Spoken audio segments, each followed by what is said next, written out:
Amén y amén. Pues vamos ahí en sus Biblias directamente a Proverbios 29, 18. Proverbios 29, 18. Y los animo a que en este pasaje pongan un separador o algo ahí para, pues, que quede como este pasaje clave de este mensaje, porque vamos a ir y venir sobre este pasaje, ¿ok? Entonces, para que lo dejen ahí apartado. Proverbios 29, 18. Todavía no lo vamos a leer para que todavía no lo proyecten. El tema del día de hoy, en esta mañana, se titula Su perspectiva, su dirección. A ver, repitan conmigo. Su perspectiva, su dirección. Hay una gran contradicción, hermanos, en nuestra vida como creyentes en Cristo.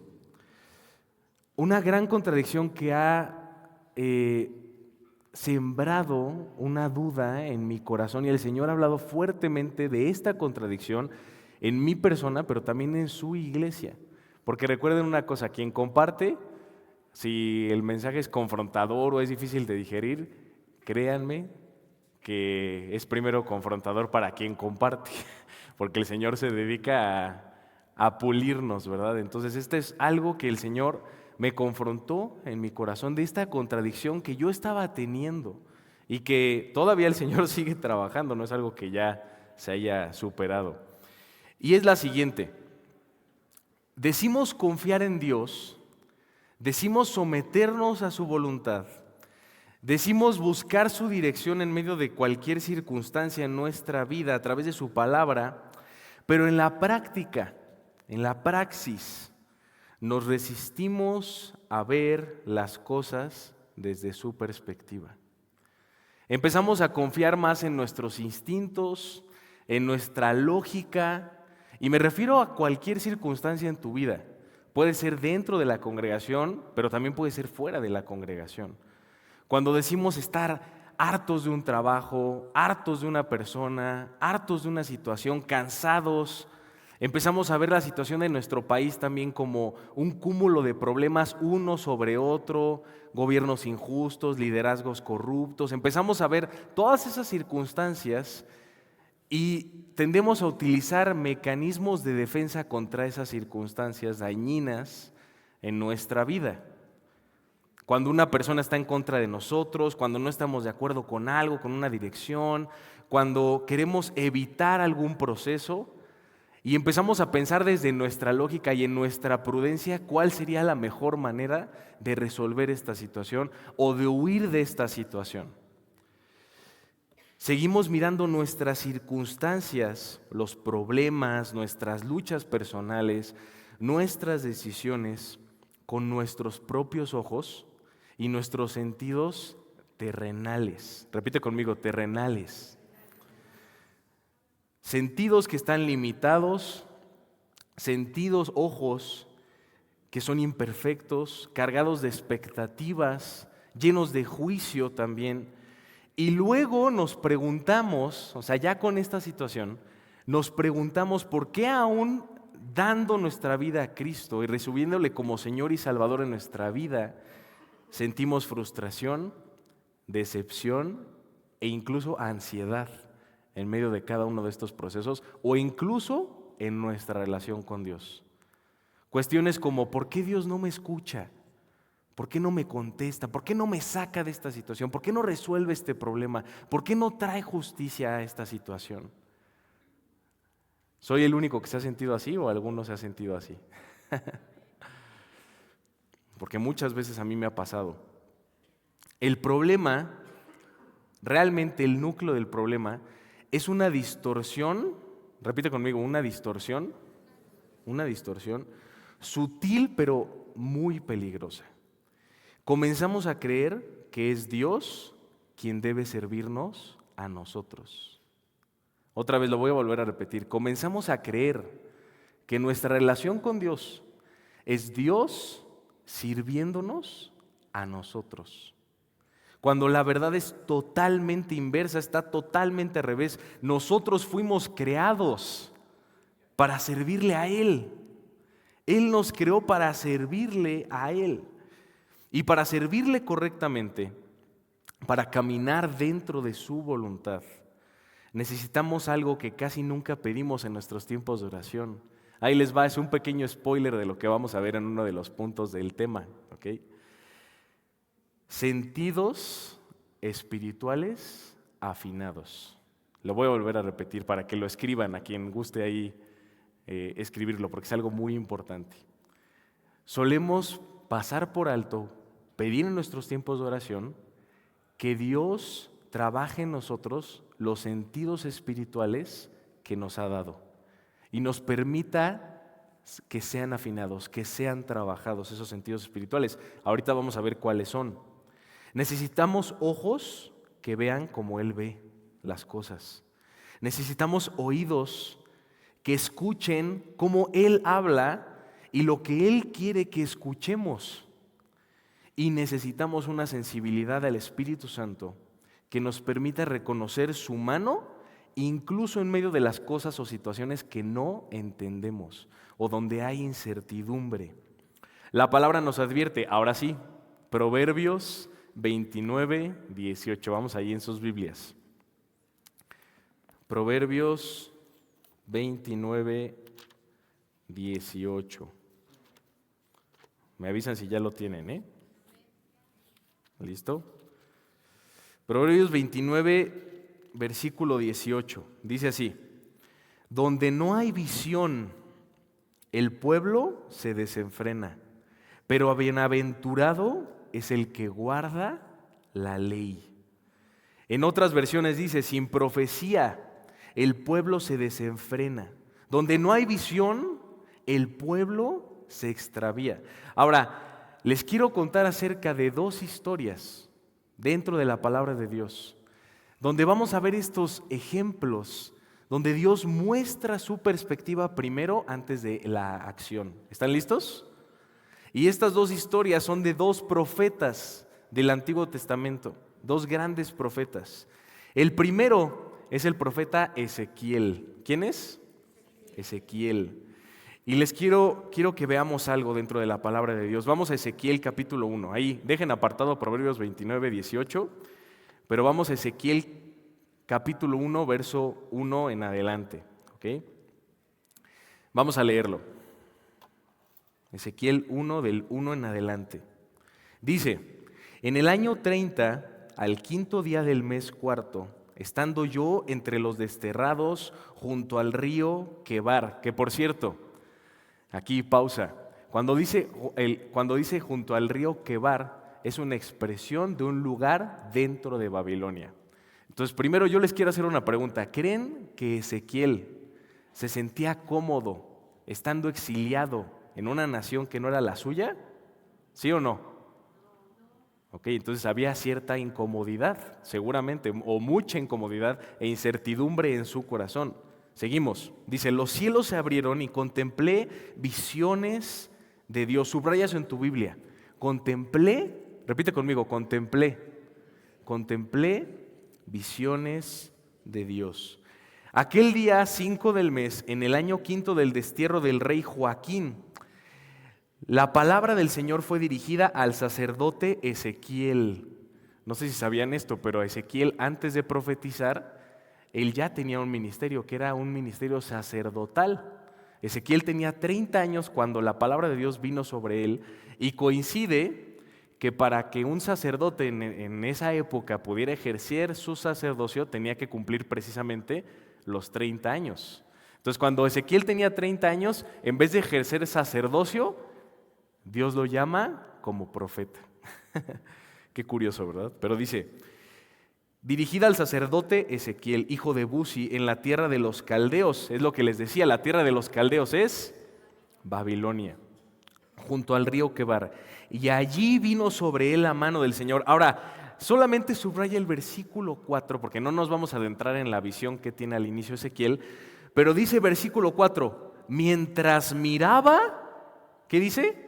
Mientras miraba, vi que venía del norte un viento huracanado, etcétera, etcétera. Les digo, no nos vamos a enfocar en la visión. Ezequiel, un sacerdote exiliado en tierra extraña, Babilonia. Estaban exiliados el pueblo de Israel. No había templo. Ojo, esto es súper importante, hermanos. Para nuestra cosmovisión, nosotros sabemos que aquellos que recibimos a Cristo Jesús en nuestro corazón como Señor y Salvador, ahora somos templo, o sea, nuestro cuerpo es el templo del Espíritu Santo. O sea, la presencia de Dios habita en cada uno de nosotros y nosotros somos su morada, su templo, en todo aquel, repito, que lo recibe verdaderamente como Señor y Salvador. ¿Ok? Ahora, en la cosmovisión de Ezequiel no era así. Para su cosmovisión, la presencia de Dios, el Espíritu de Dios solamente habitaba en un lugar. Se hacía, o sea, obviamente Dios es omnipresente y eso lo tenía claro Ezequiel, pero se hacía presente en un solo lugar y ese lugar era el templo. Ahora, en su contexto, el templo estaba destruido, ¿cierto o falso?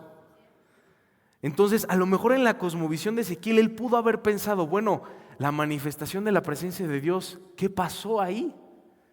¿Qué fue lo que ocurrió? El templo ya está destruido, ¿ya no se hará manifiesto Dios? Eso es algo súper importante de entender, porque a través de esta visión, Dios le enseña a Ezequiel que él no está confinado a ningún lugar y que su presencia se hace evidente cuando Él quiere y como Él quiere y con quienes quiere. Amén. Entonces, Ezequiel, un sacerdote exiliado en tierra extraña, sin identidad clara de propósito, porque les digo, él fue originalmente llamado a otro ministerio que era el sacerdotal, pero ahora Dios lo está llamando a ser profeta. Él, Ezequiel, necesitó contemplar una visión sobreacogedora de la gloria de Dios, porque les voy a hacer, bueno, ya léanlo ahí en casa, el capítulo 1 de Ezequiel, pero es una visión acerca del trono de Dios. Una visión que tiene simbolismos muy confusos y muy extraños, pero a su vez gloriosos. Y describe unas ruedas, y estas ruedas sostenían, ¿verdad?, un como cristal inmenso, que encima de ese cristal estaba el trono de Dios y había 4 seres angelicales ahí que resguardaban la santidad de Dios. Algo hermoso, hermosísimo. Y eso pasa en el capítulo 1 del libro de Ezequiel. O sea, al inicio de su profecía y de su ministerio, Dios le da esta visión. Ahora, vuelvan a repetir conmigo lo que dice el verso 4. Dice, mientras miraba, vi. O sea, Dios le enseña algo a Ezequiel antes de siquiera iniciar su ministerio. Le enseñó, anótenlo, su perspectiva de las cosas. Le enseñó a Ezequiel, yo sé, o sea, estoy obviamente comentando cuestiones que no vienen en la palabra de Dios, ¿verdad? Pero es para el tema de ministrar esta situación. Es como si Dios le dijera a Ezequiel, yo sé que tú estás exiliado, que mi pueblo yace sin esperanza porque el templo está destruido, que están en una tierra idólatra, con un rey idólatra, con reinos idólatras, con culturas ajenas a la que yo les enseñé a ustedes a través de la ley. Y seguramente Ezequiel se sentía de esa manera, exiliado, perdido, atribulado, angustiado. Pero le dice a Ezequiel a través de esta visión, antes de siquiera mostrarte lo que está por venir y lo que yo quiero profetizar a través de ti, te voy a mostrar que aún yo reino en medio de esta situación, que mi trono sigue estable en medio de esta situación, que mi trono sigue siendo glorioso y mi reinado sigue siendo firme y glorioso en medio de esta situación. ¡Wow! ¿Quién quiere decir amén a eso? Un amén genuino. 22 años de profecía tuvo Ezequiel sobre los exiliados en Babilonia. Ahora, el otro ejemplo que les quería comentar era acerca de otro gran profeta, que es el profeta Isaías. Vamos al libro de Isaías, capítulo 6. Isaías capítulo 6. No es casualidad, hermanos, que Dios, cuando quiso llamar y dirigir a estos dos siervos, primero les abrió los ojos para que vieran las cosas desde su perspectiva. Isaías capítulo 6, vamos a leerlo. Una visión hermosa. Versículo 1. Dice, en el año de la muerte del rey Uzías, vi yo, otra vez subraya eso en tu Biblia, vi yo, ¿ok? Vi yo al Señor sentado, ¿sobre qué? Sobre un trono alto y sublime. Y la orla de su manto llenaba el templo. Por encima de él había serafines. Cada uno tenía 6 alas. Con 2 cubrían su rostro y con 2 cubrían sus pies y con 2 volaban. Verso 3. Y el uno al otro daban voces diciendo, Santo, Santo, Santo es el Señor de los ejércitos. No sé si sabías esto, pero dato curioso, la palabra seraf, que de ahí proviene el término serafín, quiere decir el que arde. ¡Wow! El que arde por la gloria de Dios, por la santidad de Dios. Sigo. Dice, Santo es el Señor de los ejércitos, llena está toda la tierra de su gloria. Llena está toda la tierra de su gloria, perdón. Y se estremecieron los cimientos de los umbrales a la voz del que clamaba y la casa se llenó de humo. Entonces dije, ay de mí, porque perdido estoy, pues soy hombre de labios inmundos y en medio de un pueblo de labios inmundos habito, porque mis ojos, ¿qué dice la palabra de Dios? Mis ojos han visto al Rey, el Señor de los ejércitos. Entonces voló hacia mí uno de los serafines, con un carbón encendido en su mano que había tomado del altar con las tenazas. Con él tocó mi boca y me dijo, esto ha tocado tus labios y has quitado tu iniquidad y perdonado tu pecado. Y oí, otra vez la palabra de Dios, subraya eso, y oí la voz del Señor que decía, ¿a quién enviaré? ¿Quién irá por nosotros? Aquí estoy, envíame a mí, le respondí. ¡Wow! Otra situación, en un momento de crisis nacional en la que estaba viviendo, esa era la cosmovisión de Isaías. Un momento de crisis nacional, la muerte del rey Uzías, no un rey muy justo en el reino de Judá, el reino del sur, ¿verdad? Este rey fue el primer rey que reinó durante la profecía de Isaías, porque durante la profecía de Isaías reinaron 4 reyes. Lo vemos en el capítulo 1, de hecho vamos a leerlo, ¿ok? Isaías capítulo 1, verso 1, dice, visión que tuvo Isaías, hijo de Amós, con relación a Judá y a Jerusalén, en los días de Uzías, Jotam, Acaz y Ezequías. ¿Okay? Entonces fue el primer rey que reinó durante la profecía de Isaías y de repente se encontraban en una crisis nacional porque no había rey, porque el rey había muerto. Y una corrupción espiritual muy profunda inundaba el reino de Judá. Isaías necesitó ver al Señor sentado en su trono, alto y sublime, antes de poder entender la misión que Dios le dio. ¿Sí estamos entendiendo la situación? Muere el primer rey, básicamente donde Isaías ejerce este ministerio de profeta en el reino del sur, en Judá. Y antes de que prosiguiera con ese ministerio, antes de que siquiera pudiera reinar el segundo reino y estuviera por venir la profecía contra los asirios, contra Judá, etcétera, o sea, muchas cosas, las profecías mesiánicas en este mismo libro de Isaías, antes de que viniera todo eso, Dios quiso enseñarle a Isaías, Isaías, yo sigo en mi trono. Mi trono sigue estable, aun cuando hay corrupción espiritual en mi pueblo, aun cuando no hay reyes justos en mi pueblo, aun cuando hay idolatría en medio de mi pueblo, aun cuando tú, Isaías, tienes miedo, mi trono sigue estable y firme. y necesito mostrártelo antes de lo que está por venir. Ambos tuvieron que ver, también si lo quieren anotar, la profecía de Isaías dura de entre 40 a 60 años, principalmente sobre el reino de Judá, que era el reino del sur de Israel, cuando se divide el reino a través de el hijo de Salomón, Roboam, etcétera. Algunos ya conocen la historia, pero también profetiza en parte al reino del norte, que es Israel.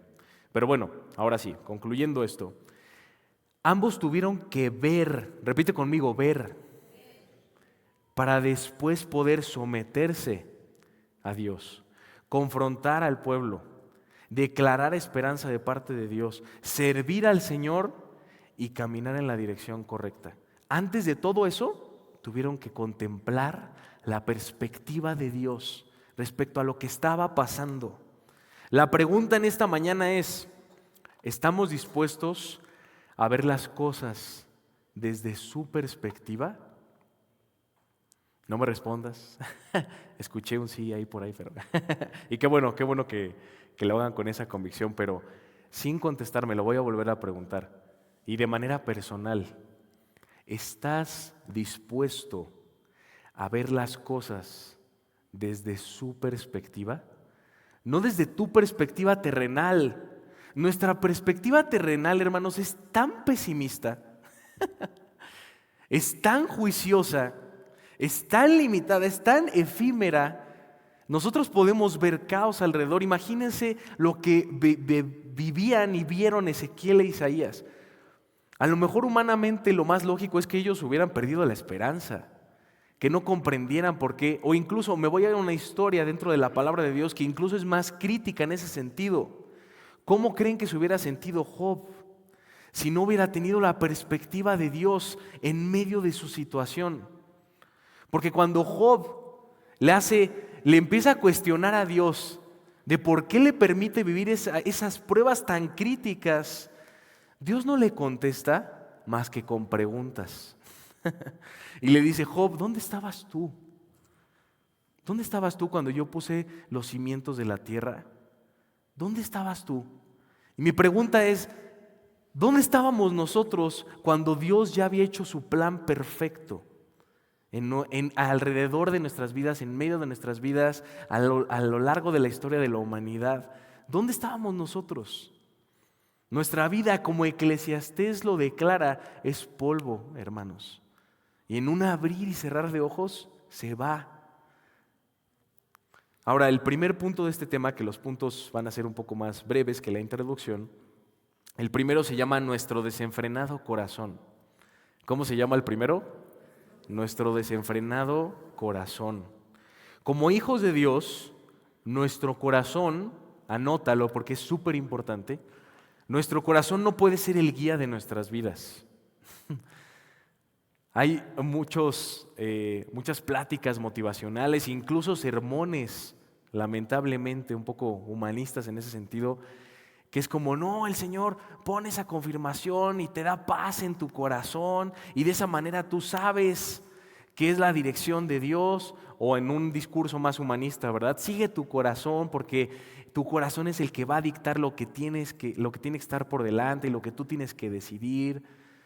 Error profundo y total y completamente inmenso. Por nuestra naturaleza caída, nuestro corazón, anótalo, es engañoso. Jeremías 17 del 9 al 11, no lo vamos a leer por falta de tiempo.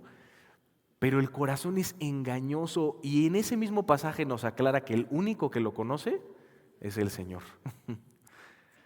Ahora, por lo tanto, por ser nuestro corazón engañoso, nuestra opinión proviene de una prudencia y una perspectiva imperfecta e incompleta.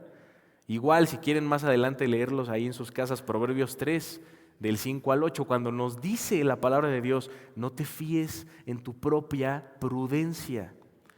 Reconoce al Señor en todos tus caminos y Él enderezará tus veredas. La palabra no dice, reconoce tu corazón en todos tus caminos. Reconoce tus instintos en todos tus caminos. No, nos dice, no te fíes en tu propia prudencia, en tu propia lógica, en tu manera de ver las cosas. Ahora, volvemos a Proverbios 29, 18. Ahí, ¿se acuerdan que les pedí que lo apartaran? Ok, ahí les va. Proverbios 29, 18. Vamos a desmenuzarlo, ¿ok?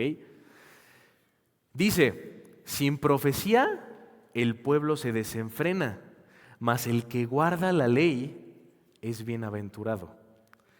A primera instancia nosotros podríamos pensar que la palabra de Dios nos manda a redactar o expresar una visión. Y no estoy diciendo que esté mal en este sentido, o sea, no tiene nada diabólico ni mucho menos, o sea, puede que sí, ¿verdad? Pero lo que literalmente dice el texto es lo siguiente, hermanos, pongamos mucha atención en esto.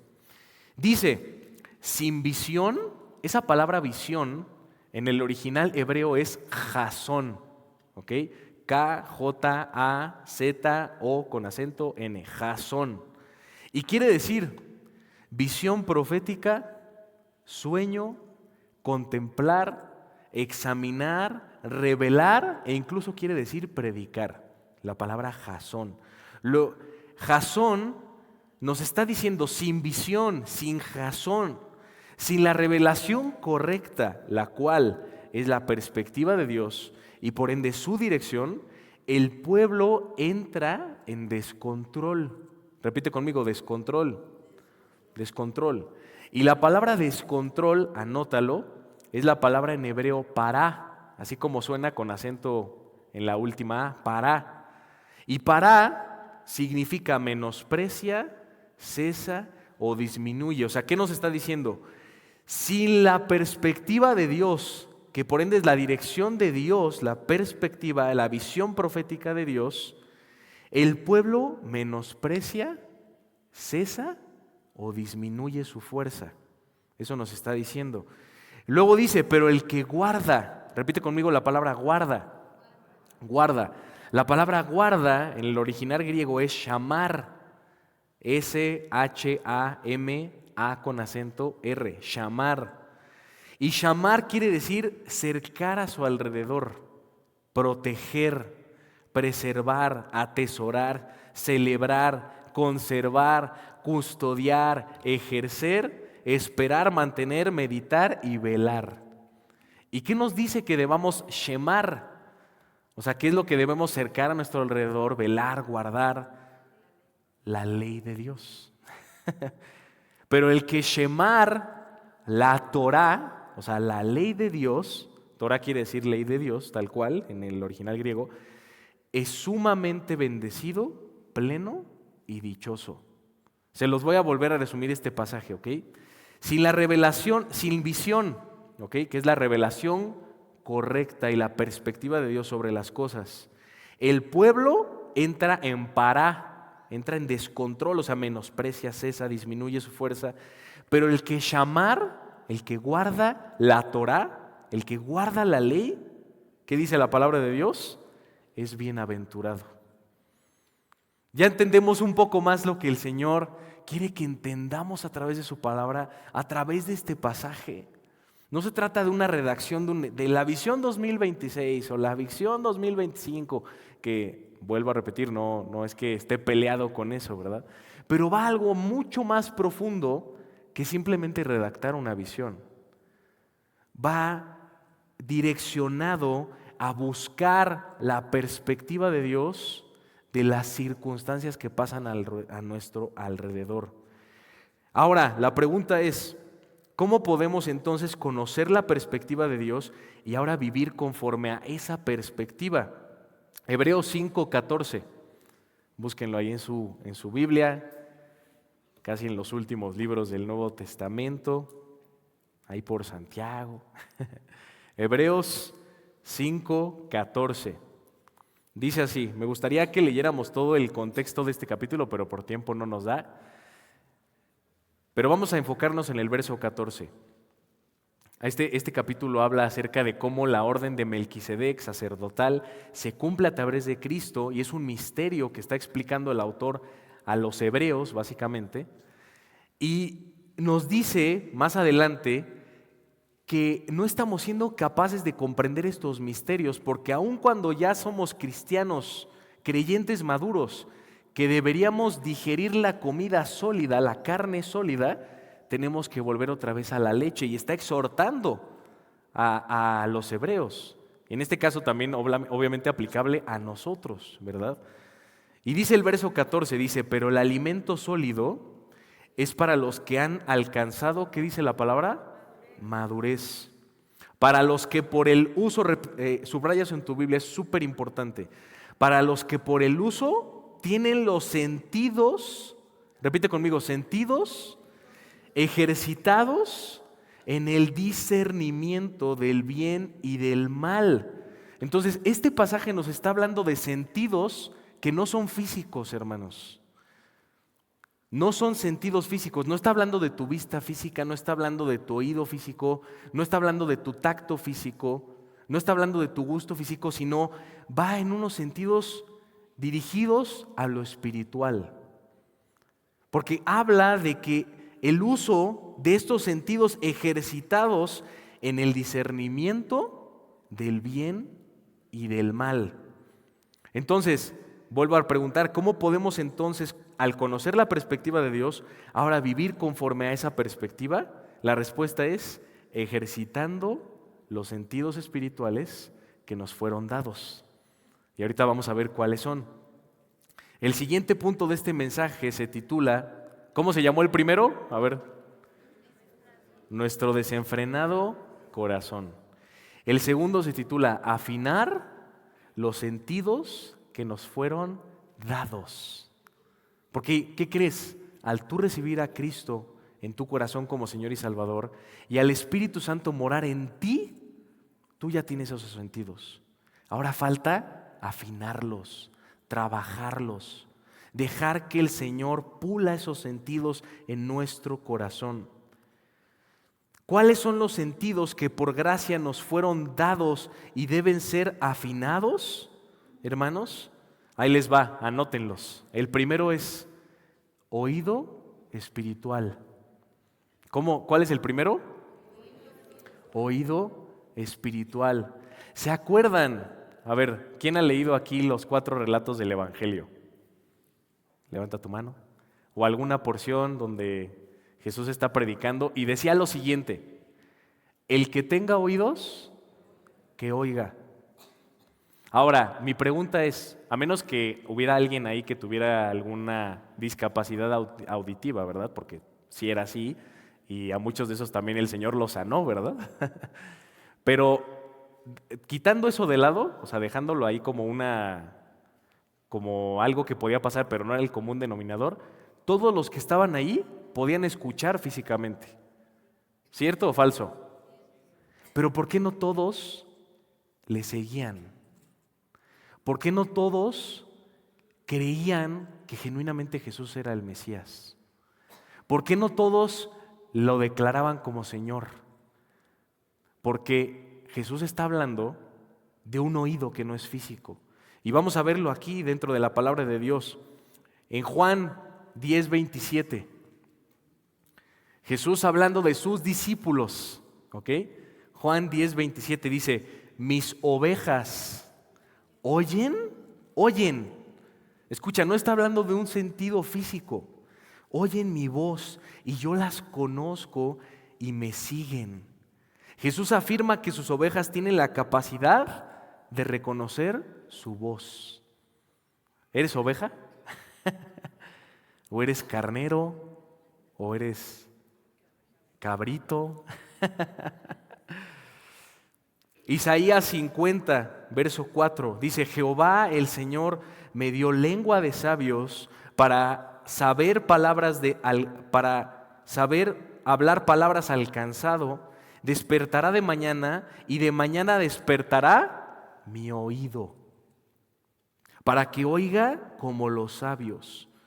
Está hablando de un oído que es entrenado por Dios día a día y no es un oído físico. ¿Sí estamos entendiendo aquí? ¿O suena muy rebuscado? Perfecto. Mateo, capítulo 13, verso 9. Mateo 13, 9. Dice precisamente lo que les comentaba hace algunos minutos. El que tiene oídos para oír, que oiga. Jesús distingue entre el oído físico y el oído que entiende sus palabras, recibe sus palabras y obedece sus palabras. Entonces, ¿cuál es el primer sentido espiritual? El oído espiritual. El segundo sentido que nos dio el Espíritu Santo al morar en nosotros y debe ser afinado es la vista espiritual. La visión espiritual. Efesios 1:18 dice, alumbrando, ¿qué dice? Los ojos. Si me ayudan a proyectarlo aquí, Efesios 1:18, alumbrando los ojos de vuestro entendimiento. No está hablando de ojos físicos, hermanos. No está hablando de ponernos lentes o de hacernos una operación ocular, no. Está hablando de unos ojos de vuestro entendimiento, para que sepáis cuál es la esperanza a la que Él os ha llamado y cuáles las riquezas de la gloria de la herencia de los santos. Todo eso que dice el apóstol Pablo en Efesios, no es posible comprenderlo con nuestros ojos físicos. Es posible comprenderlo con nuestros ojos espirituales. Segunda de Corintios 4:18 dice, no mirando nosotros las cosas que se ven. Chéquense, aquí todavía es hasta más enfático en esta distinción entre ojos físicos y espirituales. Dice, no mirando nosotros las cosas que se ven, sino las que no se ven. Pues las cosas que se ven son temporales, pero las que no se ven son eternas. Salmo 119:18 dice, abre mis ojos, el salmista, miraré las maravillas de tu ley. Es una petición directa del salmista para ver y entender la palabra de Dios. Si para entender la palabra de Dios solamente necesitáramos nuestros ojos físicos, hermanos, no sería probable o no sería una realidad que hay teólogos que saben la palabra de Dios al derecho y al revés. Incluso ni siquiera nos vayamos a teólogos, rabinos, ¿verdad? Judíos que no creen en Cristo como su Señor y Salvador, que se la saben, hermanos, que la saben transcribir hacia la perfección, pero sus ojos espirituales están cegados. Sus ojos físicos, en sus ojos físicos pueden recitarte todo el libro de Isaías, pero sus ojos espirituales no tienen comprensión. Repite conmigo, no tienen entendimiento de la perspectiva de Dios sobre las cosas que están pasando. Wow, eso es algo muy profundo. Y el tercer sentido que el Espíritu Santo nos ha dado y que debemos afinar es precisamente la sensibilidad al Espíritu Santo. ¿Cuál es el primero? El oído espiritual. El segundo, la vista espiritual. Y el tercero, la sensibilidad al Espíritu Santo. Romanos 8:16 dice, el Espíritu mismo, hablando del Espíritu Santo, da testimonio a nuestro espíritu de que somos hijos de Dios. El Espíritu Santo, ¿tú sabías eso? Cuando hay dudas de fe, de si se pierde o no la salvación, soy hijo, no soy hijo, es que la verdad me he equivocado tanto, es que no soy digno, no soy lo suficiente. Ok, la respuesta está en lo siguiente y aquí lo aclara Romanos 8:16. El Espíritu Santo da testimonio a tu espíritu de si eres o no hijo de Dios. Órale, ahí los vi impactados. El Espíritu Santo da testimonio a nuestro espíritu de que somos hijos de Dios. Esa es la manera más certera de saber si somos hijos de Dios. Es una comunicación directa, interna y espiritual con Dios. Incluso me atrevería a decir, hermanos, que una de las claves de la vida cristiana es saber el arte de escuchar la voz de Dios en tu interior. Voy a volver a repetirlo. Una de las claves principales de nosotros como creyentes, como hijos de Dios, es saber el arte de escuchar la voz de Dios en tu interior.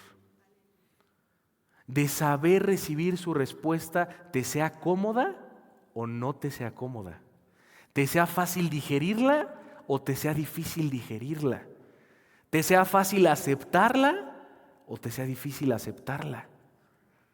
Y el mayor ejemplo lo vemos en quien es nuestro ejemplo máximo a seguir, que es Cristo. Cuando Él ora en Getsemaní, antes de ser arrestado, en su humanidad, Él empieza a tener miedo de lo que está pasando. No tanto de la tortura física, que también, sino de la copa que Él iba a beber, que es la ira de Dios, que Jesús tuvo que beber por amor a nosotros. Y entonces esta conversación muchos de nosotros la conocemos, ¿verdad? Que Jesús le dice al Padre, ¿qué le dice? Padre, si es posible que pase de mí esta copa, pero que no se haga mi voluntad, sino la tuya. ¿Y cuál fue la voluntad del Padre? Que tomara de esa copa. Ahora, esa afirmación la recibió Cristo en su espíritu, de la voluntad del Padre, aun cuando le fue difícil digerirlo, aun cuando le fue difícil en su cuerpo mortal, terrenal, en sus debilidades físicas, aceptarlo. Pero aún así recibió la instrucción del Padre y la aceptó como tal. Dice 1 Corintios 2:14, pero el hombre natural, chéquense, aquí también viene lo más explícito posible, pero el hombre natural no percibe, o sea, cuando habla del hombre natural la palabra de Dios, habla del hombre que no cree en Cristo, que su espíritu sigue muerto, separado de Dios, ¿ok? Dice, pero el hombre natural no percibe las cosas que son del Espíritu de Dios, porque para él son locura y no las puede entender, porque se han de discernir espiritualmente, con una sensibilidad que el Espíritu Santo nos da y debemos afinar esa sensibilidad. Pablo contrasta las capacidades del hombre natural con los sentidos para percibir espiritualmente que tenemos los hijos de Dios. Amén. Tú tienes esos sentidos. Es momento de afinarlos, de trabajarlos, de fortalecerlos. Así como uno va a hacer ejercicio para fortalecer los músculos, para mejorar el rendimiento físico, la condición física, para acrecentar los músculos. ¿Cuántos hermanos dicen amén a esa? O esposas, ¿verdad? Así como debemos trabajar nuestro cuerpo físico, ¿cuánto más los sentidos espirituales que el Señor nos ha dado? Porque es más importante las cosas que no se ven, hermanos, que las que se ven. Son más importantes. El Señor lo que ve, no estoy diciendo que la condición de tu cuerpo no sea importante, claro que lo es, el cuidado físico es importante, pero no más que el cuidado de tu ser interno, que ya no está muerto, sino que por la obra de Cristo ahora vive, porque el Espíritu Santo está en ti. Y tu corazón y el mío ha pasado de ser un corazón de piedra a un corazón de carne, donde están tatuadas las leyes de Dios. Amén. Qué impresionante, la obra Cristo ya la hizo. Ahora se trata de trabajar esos sentidos. Y el tercer y último punto de este mensaje, ¿cuál fue el segundo? ¿Cómo se titula el segundo? Afinar los sentidos que nos fueron dados. Y el tercero y último se llama prioridades por atender. Y ahora creo que vamos a lo más importante precisamente de este mensaje. Prioridades por atender. Todo creyente en Cristo debemos saber que ante cualquier circunstancia que podamos atravesar, para nuestro Dios siempre habrá una prioridad. Y ahí te va, anótala. Una prioridad que atender en nosotros como su pueblo. 1, que le conozcamos cada vez más. Anótalo, que le conozcamos cada vez más. 2, que confiemos en su carácter, aún en medio de la incertidumbre. Que confiemos en su carácter, aún en medio de la incertidumbre. Y que respondamos en obediencia a lo que Él nos indique, a lo que Él ya nos ha revelado en su palabra. Entonces, número 1, que le conozcamos más a Él. Número 2, que confiemos en su carácter aún en la incertidumbre. Y número 3, que respondamos en obediencia a lo que Él ya nos ha revelado. Si pueden apoyarme con el teclado aquí arriba, por favor. Diría el rey David para calmar los chamucos del rey Saúl. Algo muy importante, hermanos, es ver desde su perspectiva y afinar nuestros sentidos espirituales. No es un fin en sí mismo, es el medio. Es el medio para que nuestra vida se alinee con las prioridades de Dios, sin importar la circunstancia que enfrentemos. Vamos a verlas un poquito más a detalle, esas prioridades. La primera, dijimos que su prioridad es que le conozcamos cada vez más. Jesús dijo, en esto consiste la vida eterna, en que te conozcan a ti, Padre, y en Jesucristo, a quien tú has enviado. Imagínense, no dimensionamos la inmensa importancia de lo que Jesús está diciendo en ese momento. En eso consiste la vida eterna. La vida eterna no consiste en lo que va a pasar después de nuestra vida terrenal. No consiste en qué tan bonita va a ser la morada que Él tiene preparada para nosotros. No consiste en quiénes van a estar ahí en el cielo y que nos vamos a regocijar. Todo eso es parte de algo que es más importante, que es el núcleo y la sustancia de lo que realmente es la vida eterna. Y lo vuelvo a citar. Jesús dice que te conozcan a ti, Padre, y a Jesucristo, a quien tú has enviado. Hay una paradoja también, ahora sí que nosotros lo solemos decir mucho ahí en la reunión de jóvenes de ¿por qué quieres llegar a la eternidad? ¿Por qué quieres estar con una persona que el día de hoy no te esfuerzas por conocer? O sea, como que pensamos así de, bueno, pues ya cuando esté allá ya voy a conocer a Cristo. No, ya podemos conocer a Cristo a través de su palabra ahora. Ahora. Desde ahora y hasta el momento en el que el Señor decida llevarnos a su presencia. Número 2, su prioridad, como bien comentábamos, es que confiemos en su carácter aún en medio de la incertidumbre. Dice Habacuc 3 del 17 al 19, uno de los pasajes que me resultan más hermosos. Dice, aunque la higuera no florezca, con todo yo me alegraré en Jehová. Aun cuando las cosas no salgan como yo estoy esperando, o como de acuerdo a mi lógica deberían ser, o como de acuerdo a mi perspectiva deberían ser justas, o ordenadas, aun cuando la higuera no florezca, con todo yo me alegraré en Jehová. Habacuc habla confianza en Dios antes de ver el cambio de sus circunstancias, e incluso aun cuando sus circunstancias no cambien. Y número 3, su prioridad es que le obedezcamos a lo que Él ya nos ha mostrado desde su perspectiva. Santiago 1:22, pero sed hacedores de la palabra y no tan solo oidores.